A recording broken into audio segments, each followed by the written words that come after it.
Welcome back to the IBJJF podcast. My guest today is Vinicius Draculino Magalhães. Vinicius is a Pan and Brazilian national champion.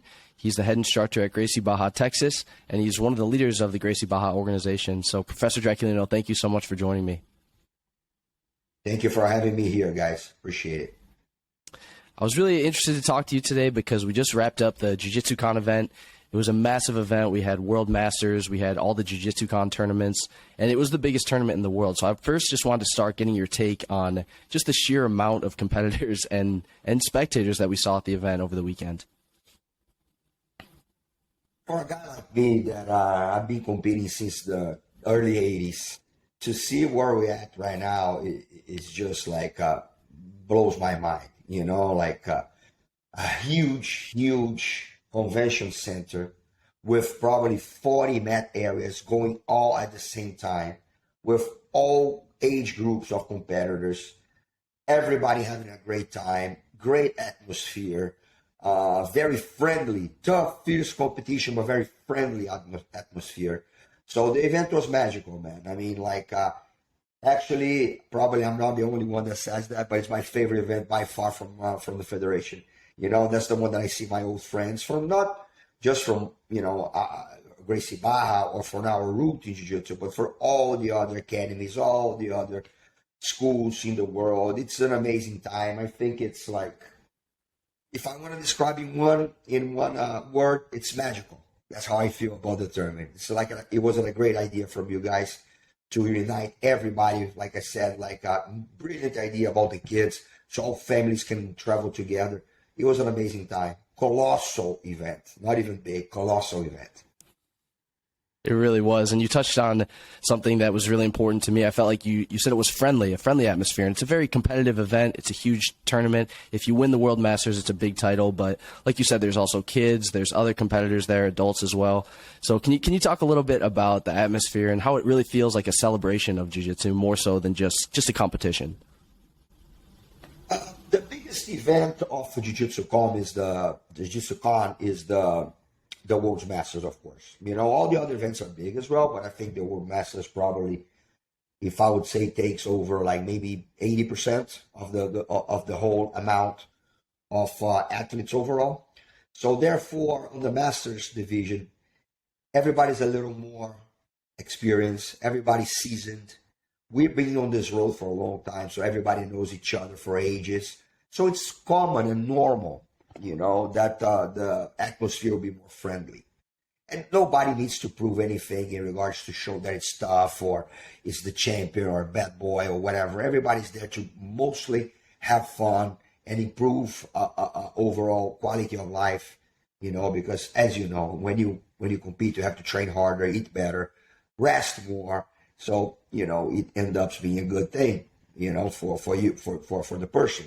So I believe the friendly atmosphere is because, like I said, the Masters World is the biggest event, and also it's a very family oriented because, for example, I have several students of mine that went to compete from Texas that they took their whole families.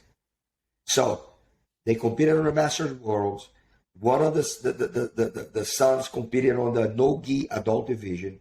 Then another daughter, for example, just say a certain family from my gym, competed on the juvenile blue belt division, and then there was the kids division, the kids tournament, and another of the kids competed on this one. So it was a celebration of the family.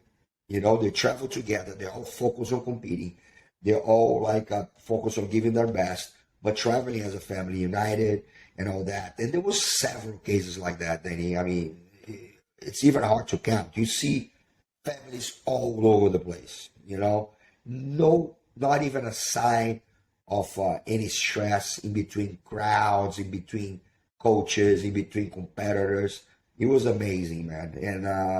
And I mean, like you said, it was a fierce competition, but the environment was 100% family oriented and friendly. It was amazing.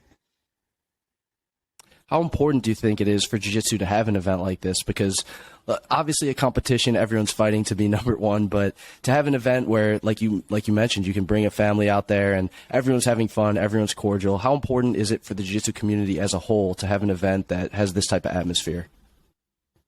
I think it's essential, Danny. I think it's something that should have been done like ages ago. That probably would maybe kill the stigma that we used to have. I mean, like I said, I've been competing since the early 80s, so I saw a transformation of jiu-jitsu of something that was a little bit stigmatized in Brazil, being like a tough guy sport, and for younger people only, almost no women, and kids were all in judo. We didn't have a whole lot of kids in jiu-jitsu. So this shows what jiu-jitsu really is, and it always was. So it breaks the stigma that a jiu-jitsu fighter should have a stereotype. You saw all kinds of people there. It's like, all kinds of people, all kinds of nationalities, ages, religions, color of the skin, race, everything you can imagine are all together under one roof having a great time. So I think that more important than anything was to show how strong our jiu-jitsu family is around the world. There were literally people from all over the world, from all continents there. I saw it from my own eyes because I know a lot of people in jiu-jitsu. So I saw literally people from every single continent in this world there, having fun, having a great time. It is the event, again, I'll say it again, that I enjoy most to go. I really have a great time. It's like a party for me. It's like a kind of a class reunion for me. So that's an amazing event. And I believe also you guys were super, super smart on choosing Las Vegas to do that. It's a place that has a lot of attractions. So it's not only necessarily the tournament itself. Our family can have fun. Everybody can. It's affordable. It's a place that is affordable also. Very easy logistics. So congratulations, IBJJF. You guys are doing an amazing job with this event. And of course, the other ones as well. Gracie Barra had some pretty impressive results at the event. At the World Master, you guys took second place for males, first place for females. At Jiu Jitsu Con, first for no gi, first for gi, second for no gi, and for kids, third overall for the Jiu Jitsu Con Kids event. Really impressive results. Like we talked about, those are all big tournaments. Do you have any thoughts on the results of Gracie Barra? Gracie Barra always does great in competition. We come from a very strong competition background, as you know. And it doesn't surprise me, honestly. If you see the overall rankings of academies over the last years that you guys make, count the points of all the tournaments all together, etc., etc. Gracie Barra has been number one for, I would say, probably 4 years in a row. So we're always strong in the competition field. The results were great, but it can always be better, like we're talking off record. And on the men's masters division, if you look at the past results on the previous years, we probably won 95% of the masters male over these years. We were first place overall team. This time we lost by a small margin of points to Alliance. Congratulations to Alliance. It was their first title on the World's Masters. And I think it was a really good thing because it puts a little more fire on the World's Masters for us to kind of transmit the healthy rivalry that we have with Alliance during all these years on the World Championships for adults down to the Masters. So I'm pretty sure Gracie Barra is going to come back on top. I'm saying this to the Alliance guys, be ready for next year. But it's always like a great results. Again, Gracie Barra was always among the top, and I wouldn't expect anything different this time. I mean, I've tried to be in all big tournaments to support and to coach. I've not been competing for a while, but I'm always going to show my face and try to support the team as much as I can. You mentioned Alliance getting first place for the Master Males, and I got to talk to some of the Alliance leaders, most notably Fabio Gurgel and Michael Lengi. And one thing that stood out to me in their interviews, they talked about jiu-jitsu for personal development. And it really reminded me of Gracie Barra's mission of jiu-jitsu for everyone. That's a mission you and all the Gracie Barra leaders have been preaching for a long time. And it seems like as the sport grows, more and more leaders are getting behind this idea of jiu-jitsu to help improve people's lives, not just on the mat, but off the mat. Are you noticing that same trend? And what do you think about other teams adopting a similar mindset to Gracie Barra?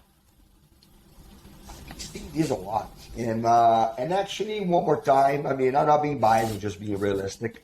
Gracie Barra has been setting the tone. You know, like a lot of the things that Gracie Barra have been doing during these years. In the beginning, there was a lot of criticism. You know, a lot of criticism about, oh, Gracie Barra has uniform and you have to train only in the uniform. Oh, Gracie Barra now in the World Championships doesn't have this anymore the strongest presence that they used to have in the 90s. Oh, Gracie Barra this and that. Oh, Gracie Barra. A lot of things that people used to kind of like talk down about Gracie Barra, they're all doing exactly the same way now. They're doing exactly the same approach. Some of them, they use even the same names. Some organizations use the same names that we use for a bunch of things. So, you know, like it or not, Gracie Barra sets the tone. It's the biggest jiu-jitsu association in the world. I believe we're really close to 1,000 official schools all over the world. I don't believe like any other association has the same numbers as we have. In North America, I have an official, we're official franchise, you know, so everything is completely by the book, on the law, legal, organized. We have a lot of support from the organization, from the franchise systems, and from GBware. So it's a powerhouse. Gracie Barra is a powerhouse, and always our biggest motto was personal development. If we went through a certain aspect of jiu-jitsu and focused 100% on that only, we wouldn't be loyal to our motto as jiu-jitsu for everyone. Jiu-jitsu for everyone has been the motto of Gracie Barra for a long time, and it's pretty much what it says. You know, jiu-jitsu has to be for everyone. It has to be affordable to everyone in regards to everybody has different goals and everybody has its place to train jiu-jitsu, and by training jiu-jitsu, improve their lives for the best. Some people would never compete. Some other people are joining jiu-jitsu to be world champions in jiu-jitsu. Some other people are joining jiu-jitsu to defend themselves and to overcome some dramas in their lives, some traumas in their lives. Everybody's different. Everybody has different approaches to jiu-jitsu. But one thing in common, every single person that trains jiu-jitsu improved their lives for the better. That I know for a fact. I really like to say something that Master Carlos Gracie Jr., the head director of, the creator of Gracie Barra and also the president of the IBJJF, the CBJJ, he always said one thing that stuck to me, and I know for a fact it's true. If all the world could train jiu-jitsu, the world would be a better place. I know for sure. There's so many benefits. And I'm not saying only the physical benefits. Actually, for example, for myself nowadays, I don't like to say I'm retired. I mean, I've been competing all my life, and I did everything, gi, no gi, MMA, vale tudo, whatever. So competing right now doesn't cross my mind too much. I don't have this goal, this immediate goal, but I mean, you never know. But jiu-jitsu for me now, more important thing for me in jiu-jitsu or training jiu-jitsu, which I do like at least 3 times a week, is my peace of mind. Is for my soul. Is to make sure that it's my therapy. My real therapy is jiu-jitsu. That is something that brings me peace of mind. It gives me a sense of accomplishment. It makes me feel good physically. Therefore, the mental part gets easier to be done. So for me, jiu-jitsu is nowadays a way more important tool for my lifestyle, for my living, than for results, for example. You know, I used to be all for results. You know, I train a lot of times, not even caring about my body. That's why I'm paying the price now with several surgeries, several things. But I wanted to be the champion. I wanted to have the results. Nowadays, I don't care about that anymore. I just care about having a better life. And if everybody focuses on that, like I said, the sky's the limit. More and more people are noticing now what we've been saying, which is true. They're saying, yeah, that's true. And my life is better in jiu-jitsu, so it should be for everyone. With a motto like Jiu-Jitsu for everyone and you guys committing to that, it seems from the outside looking in like you guys have to have a lot of different programs for kids, programs for competitors, people who do it as a hobby. How difficult is that as an overall goal to manage all those different programs and just manage all those people with different goals and really be able to cater to them the best way you guys can? That's the $1 million question. Nowadays, a lot of people are trying to divide and sectorize jiu-jitsu as saying, for example, self-defense jiu-jitsu only is the only thing that matters because there's the realistic part. No gi is the only thing that matters because it's more realistic. Nobody wears a gi on the street. And some other schools, competition is the only thing that matters. Self-defense is outdated and not practical. And no gi is gross because it gives you disease. Whatever. Everybody has a little excuse to justify why they say their preference of jiu-jitsu is the real jiu-jitsu. And this is the biggest, excuse me my French, crap I've ever heard. Jiu-jitsu is big. Like you said, jiu-jitsu is for kids, for adults, for male, for female, for all ages. And gi, no gi, yes, self-defense, yes, philosophy. So a jiu-jitsu teacher should be able to do it all. And guess what? That's hard. It takes years and years of study, of dedication, of commitment. And again, a lot of people don't want to pay that price, Danny. So the easier route is just to say that what they do or they prefer to do in jiu-jitsu is the real thing. So we, for example, me as a profession and what my organization, Gracie Barra, teaches is a complete system of jiu-jitsu. If an older person wants to join school, more to learn a little bit of self-defense and train a little bit and be in a good environment, he or she, excuse me, will have their place. If somebody shows up saying, I want to be the next UFC champion, this person will have their place. I have it on my academy. Always had. Why nobody could have? I have black belts on mine, which is a lady, 53 years old, 3 kids, black belt, first degree already. Never wanted to be the champion, never wanted to be in the UFC. And she's there. And she always said that the real therapy that she does is jiu-jitsu. She had her place. She's in between all kinds of people.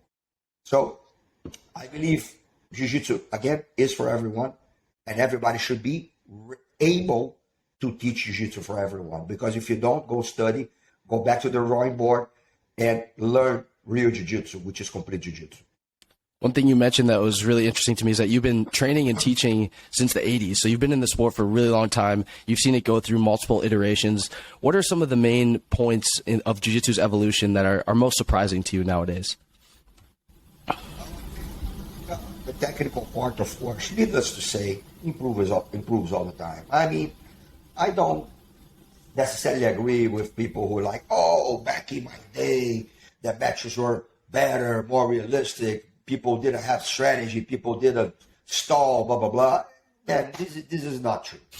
Jiu-jitsu evolved in a way that what happens today is a reflex of evolution with the technical part. And besides the technical part, we evolved in everything. Technology, the size of the tournaments, everything that surrounds a high-level athlete, which preparation, information, nutrition, etc., etc., etc. So jiu-jitsu evolved as a whole a lot. And you owe that for sure to the vision of Master Carlos Gracie Jr. back in the time when he started to do the Brazilian Confederation that nobody believed. Nobody believed that we could do international tournaments. Nobody believed we could have the number of athletes that we have right now. So a lot of people didn't believe him, but he believed and persevered, and here we are. I think we owe a lot to a lot of people. I witnessed, nobody told me, Danny, the whole birth of CBJJ and then the IBJJF. I witnessed everything. People actually have no idea on how much it took for Master Carlos Gracie Jr., for Professor Marcelo Siniema, for Master Carson Gracie Jr.'s ex-wife, Adriana Gracie. They literally have the Confederation in their living room of their house. I'm not even joking. It was a 2-bedroom house with the couple, 2 kids, Kyron and Carolini, and Marcelo, Professor Marcelo, working on their living room. There was people going back and forth every single day. There was no email. There was no PayPal to pay for registrations. People would come there with papers and give the money, and they had the weigh-ins at his house, at his backyard. Nobody told me that. I was there. I saw it all. And now the IBJJF made it. It's the biggest and more credible organization in the world. And a lot of people still criticize. And I know you can always be better, but people don't know what these people had to go through to get on that point. So I think the passion, the love, and the belief of, Master Carlos and all the people that I mentioned, but mostly from the Jiu-Jitsu community that at the end of the day trusted the whole thing, we wouldn't be where we are today. I think we could probably do a whole podcast talking about the IBJJF and CBJJ starting from those humble origins to where it is today. Man, I mean, like I said, I was there for the CBJJ papers in Brazil. I have to do a lot of official papers to register. They have my little signature there. I was one of the founding members, because I'm a lawyer in Brazil. So, I signed the paper there. So I witnessed it all, So a lot of people now that criticize and they talk about things that didn't happen, I laugh at them. I was there. So I know.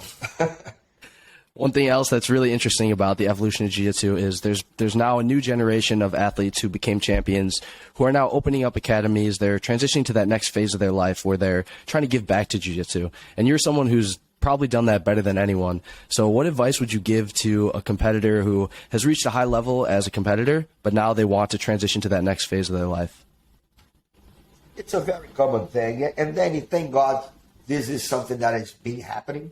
Because back in the day, there was not a big possibility for you to do that. A lot of the high-level athletes, they merged to MMA, no holds barred, to fight professionally and to try, to make money this way. A lot of them also went to venture in other professions and everything. Now, it is a fact that if you know how to do your work, you can make a good living in our jiu-jitsu. I'm a living proof of that. I have a law degree, and I chose the jiu-jitsu career path. And I thank God every single day that I made this choice. So my advice is for you guys to think like that. Number one, don't be selfish on thinking that your preference in jiu-jitsu should be the only thing that you will teach. You should be able to teach everything, gi, self-defense, kids, adults, male, female, even like people with physical disabilities, every single thing. Okay, you have to be able to teach it all. So therefore, you have to learn a complete system of jiu-jitsu. It takes time, takes dedication. Number one. Number two, I think every high-level competitor needs to remember that the competition career is not that big. It's not that long. I mean, now we have the Masters division, which is great, and I'm seeing like a lot of great people competing and a lot of awesome matches and all that. But the reality is that on the Masters division, there's no money yet for you to be a high-level competitor. Most likely, it will one day, but not for now. So, being said, think about the future. Think about what will happen after you put your belt on the middle of the mats there when you retire and you don't want to compete anymore. You have to have a plan. And I believe that every person who wants to live from jiu-jitsu needs to start thinking about that yesterday. Because I've been seeing a lot of people that were great competitors, but sometimes for reasons out of like closing the doors with a lot of people, not having a great character, or not even caring because, I'm the king of the mountain, I don't care. I don't listen to anyone. I do whatever I want, and everybody sucks, and I'm the best. I've been seeing this a lot. A lot of these people are now forgotten. Really, really, really good people in the past. They could not make a living in jiu-jitsu, and they are struggling right now, as a matter of fact. So think that you won't be the king of the jungle all your life. So more importantly than sometimes results, it will be important for you to build a legacy. So I think people should also pay attention a lot on how they behave, what they say, how they portray themselves to the sports. Are they being a true role model to people, or are they being just like kind of people that most people despise? So a lot of people have to start to think about that, because in the blink of an eye, for one reason or another, you're not the champion anymore, and then what? So it has to start now. I think the career path is totally doable as long as people are willing to pay the price. I mean, you gave my example, and I appreciate that, but there's several examples like mine, and it's out there. I mean, I was a good competitor. I had great results. I was always on the top of my weight classes, during all the years that I competed, but I was never like the super champion. I tried to, more importantly, build an image of myself, and to try to always be open-minded and to study and to know that my career would have like not a huge period of time. So my advice to you guys is to think a little bit about that now, and start to do what you have to do in order to achieve that. That's incredible advice. And thank you so much, Professor Draculino, for joining me. I really enjoyed the interview. Is there anyone you wanted to thank, or anything else you wanted to touch on before we wrapped up the interview? I would like to thank you guys from the IBJJF, the leading organization in the world. I have really close relationships with most of the staff, not being just a student of Master Carlos Gracie Jr., but I have a great relationship with everyone in there. You guys doing an amazing job. Congratulations on what you're doing to the sport. I want to thank my Master Carlos Gracie Jr. Without him, none of that would be happening, without his passion, without his vision. And thank you very much for the opportunity, and see you guys soon in all these tournaments that happen all the time nowadays. We'll see you soon. Thank you again, Professor Draculino, and thanks everyone for listening. We'll see you guys very shortly.